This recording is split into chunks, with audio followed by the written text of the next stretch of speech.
जी entertainment enterprises और IndusInd bank के बीच आज सेटलमेंट हो गया है। दोनों कंपनियों ने इसकी जानकारी national company law appellate tribunal को दे दी है। सेटलमेंट एग्रीमेंट के तहत जी एंटरटेनमेंट एंटरप्राइजेज इंडसइंड बैंक के बकाये को 30 जून तक या सोनी के साथ मर्जर पूरा होने के 7 दिनों के अंदर चुका देगी। बकाये का कुछ हिस्सा पहले ही समझौते के तहत चुका दिया गया है। इसका असर जी के शेयरों पर भी दिख रहा है और 29 मार्च को ये बीएसई पर उछलकर 219.45 रुपए पर पहुंच गया और कारोबार के अंत में 215.20 रुपए पर बंद हुआ। इंडसइंड बैंक की याचिका के चलते जी और सोनी के मर्जर पर सवालिया निशान खड़े हो गया था। हालांकि अब इंडसइंड बैंक इस मर्जर के खिलाफ अपनी आपत्तियों को वापस लेगा। दोनों के बीच हुए समझौते में एक क्लॉज कॉन्सिक्वेंसेस ट्रांसमिशन का है, यानी कि सौदे से पीछे हटने पर इसका खामियाजा भुगतना पड़ सकता है। ट्रिब्यूनल ने इस मामले को 3 जुलाई को लिस्ट कर लिया है। चलिए आपको बताते हैं कि ये पूरा मामला क्या है। दरअसल इंडसइंड बैंक ने एसएल ग्रुप के सिटी नेटवर्क्स को 150 करोड़ रुपए का लोन दिया था और जी इसकी गारंटर थी। इंडसइंड बैंक का दावा है कि जी debt service reserve account guarantee agreement का पालन करने में फेल रही और बैंक ने 83 करोड़ रुपए के बकाये के लिए याचिका दायर की। एनसीएलटी मुंबई ने 22 फरवरी को जी के खिलाफ दिवालिया प्रक्रिया को मंजूरी दी। जी के मालिक पुनीत गोयनका ने एनसीएलटी के फैसले के खिलाफ एनसीएलटी में याचिका दायर की।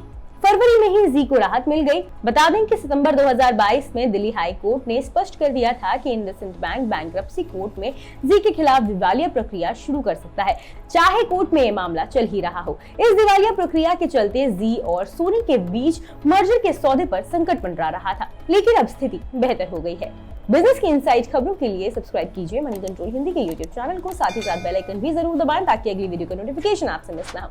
इसके अलावा आप हमें फेसबुक, इंस्टाग्राम और ट्विटर पर भी फॉलो कर सकते हैं। धन्यवाद।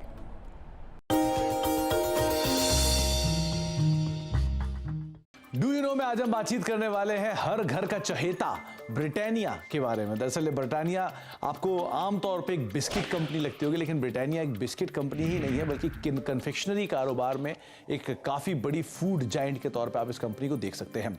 इस कंपनी की शुरुआत 130 साल पहले हुई थी और करीब 295 रुपए में उस समय पर इस कंपनी की शुरुआत की गई थी। सेंट्रल कोलकाता के एक छोटे से घर में इसकी शुरुआत हुई थी और वहाँ से धीरे धीरे एक्सपैंड करते करते आज इतना बड़ा स्केल आप ब्रिटानिया का देख रहे हैं। ब्रिटिश बिजनेसमैन ने एक स्मॉल हाउस में इस कंपनी की शुरुआत की थी, जिसको धीरे से या फिर बाद में विद टाइम एक्वायर किया गया था गुप्ता ब्रदर्स की तरफ से और इस कंपनी का नाम बन गया था वीएस ब्रदर्स। लेकिन विद टाइम इस कंपनी में मल्टीपल चेंजेस हुए ओनरशिप को लेकर, जिसके बाद और फेरबदल हुआ और एक ऐसा भी समय आया 1979 में जबकि नेबिस्को ब्रांड, जो ओरियो के एक संस्थापक के तौर पे जानते हैं, जिनको आप ओरियो बिस्किट को अगर आप जानते हैं तो वो नेबिस्को की ब्रांड रहे हैं, उन्होंने इस कंपनी को एक्वायर कर लिया था। एक मेजर स्टेक करीब 27-28% के आसपास स्टेक वो इस कंपनी के अंदर ओन करते थे। लेकिन जो एग्जिस्टिंग प्रमोटर है वाडिया ग्रुप ने, उन्होंने करीब 1990 में इस कंपनी को एक्वायर किया। तो आप अंदाजा लगा लिए करीब 3 दशक से ज्यादा का हिस्सा जो है वो एग्जिस्टिंग प्रमोटर्स के पास इस कंपनी का है।